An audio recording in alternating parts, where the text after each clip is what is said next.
When Honkai Star Rail first came out in April 2023, there were only 5 sustains in the game. Bailu, Japard, March 7th, Fire Trailblazer, and our favorite underworld doctor, Natasha. During the events of the Urelo 6 plotline, Natasha was given out for free, making it many people's first and only sustain at the time. She had a lot of screen time while our crew explored the underworld, and even had 2 companion quests going into her lore and familial relationships. She also had the infamous ad where... Nice to meet you, I'm Natasha, an underworld doctor. Feeling sick? And she was also a 4-star. So with all this love the game gives her in the story, and her path being a supportive one, why does no one play Natasha? The short answer? She sucks. Genuinely, and I cannot express this enough, Natasha is one of the worst characters in Honkai Star Rail. Consistently outclassed in the sustain category by the other 4-stars, and with a baffling kit, Natasha can't catch a break. Just look at Pridewind's character usage statistic for the current Memory of Chaos. 0.3% of people use her. But using this short answer would lead to a very short video.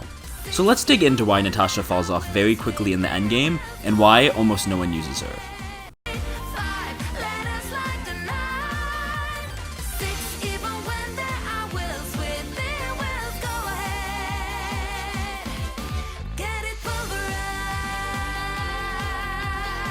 Let's first start off with her kit. Natasha is an abundance character that scales off of HP.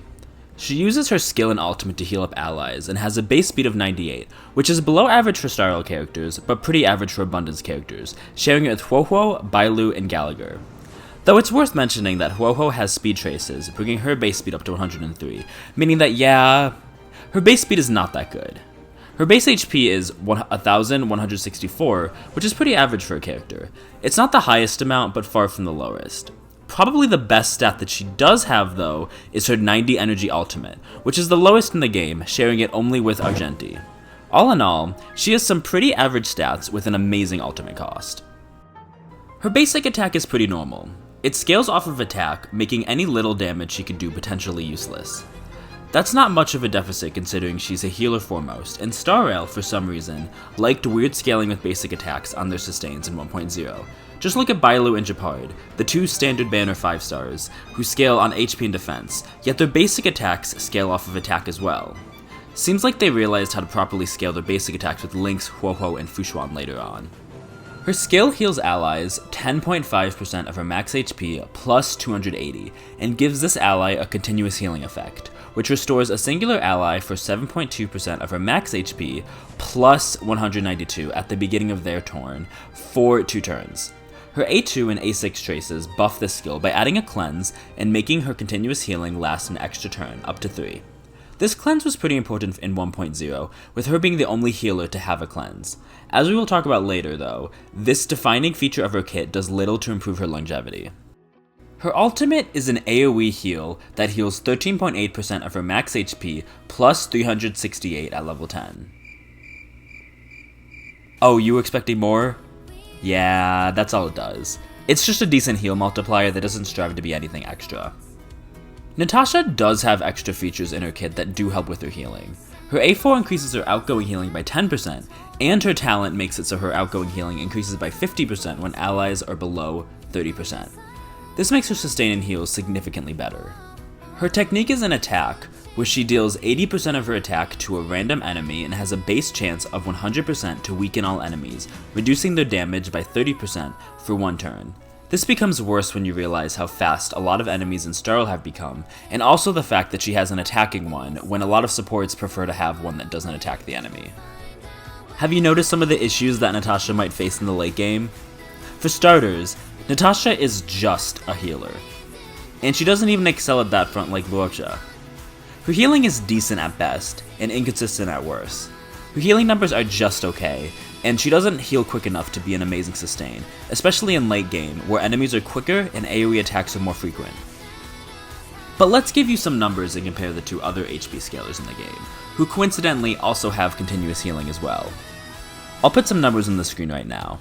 As you can see, Natasha has slightly higher heal multipliers than Lynx, but has a lower continuous healing effect. And Hey, so this is post-editing Aiden with a slight clarification on the multipliers.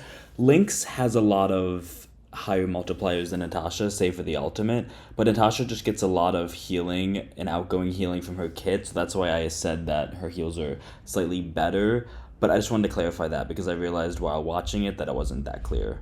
Ho-Ho completely knocks both of their multipliers out of the park, while also having a huge multiplier for her continuous healing.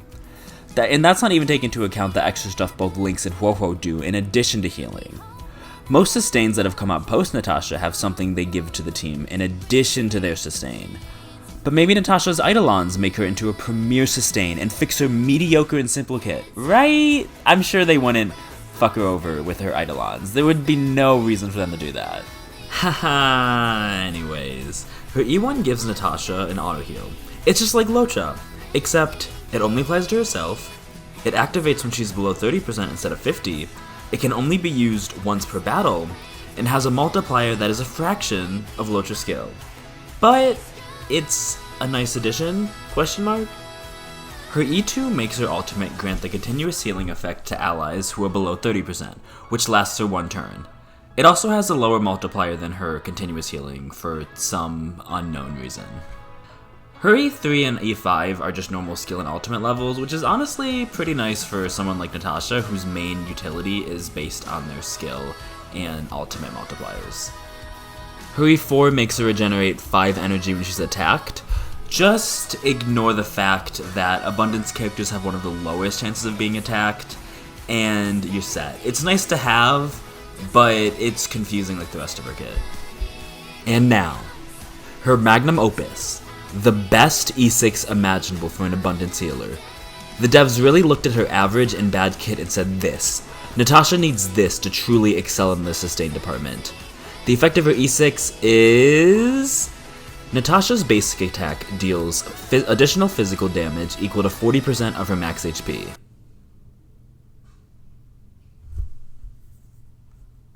Yeah, ignoring the fact that Lynx, Fushuan, and Ho-Ho's basic attack already deals 50% of their max HP, let's just think about this for a second.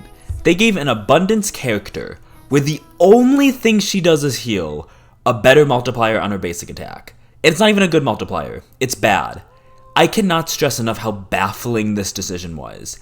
I genuinely think this is the worst E6 in the game. I cannot think of a single E6 that outclasses this one. If you can think of one, feel free to let me know, because I would love to see which one you would come up with, because I genuinely don't think that there's a worse one than this. But if you do have one, I'd love to hear it. So, we've gone over Natasha's kit and discussed how bad it is. All that she has is a mediocre healing numbers with some continuous healing. That's it. That's the kit. She's not even that skill point efficient, considering her cleanse is locked to her skill, and enemies throw out a lot of crowd controls and debuffs in you at the late game. So it forces her to use her skill, which makes her worse in skill point heavy teams, which doesn't bode well considering our other cast of more skill efficient Abundance characters. She doesn't even excel at anything or break the mold for Abundance characters in the first place. She is, by all accounts, clearly a 4-star healer added to the base game and given for free. There is one character release, however, that truly put the nails in the coffin for Natasha. I've mentioned her a few times throughout the video, but we'll take a quick look at their kit. And look at that, it's another Uriel 6 4-star Abundance character. I think you can guess which character I'm talking about. Lynx was added in 1.3, just 3 patches after the launch of the game. Lynx is an upgrade to Natasha in basically every single way. To add more salt to the wound, when Pure Fiction was added, Lynx became the free character you obtain by clearing the second stage, meaning that every player should have her as well. Lynx's kit is like if they took Natasha's kit and were like, huh, maybe there should be some quality of life here. The only thing that Natasha has over Lynx is a lower energy cost, which is only by 10, and a slightly higher multiplier for most of her healing. Natasha's continuous healing, Lynx has that, except it does more. Lynx's version, Survival Response, adds a taunt for preservation and destruction characters, has a bigger multiplier, and increases the max HP. It also resists debuff, gives effect res, and increases the max HP scaling with Eidolons. She also has a continuous healing effect on her ultimate with her base kit, except it lasts for 3 turns with her A6.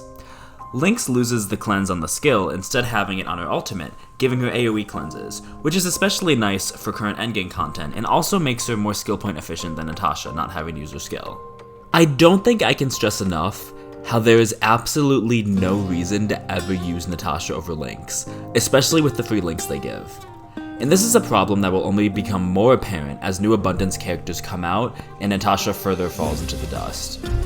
So where does this leave Natasha?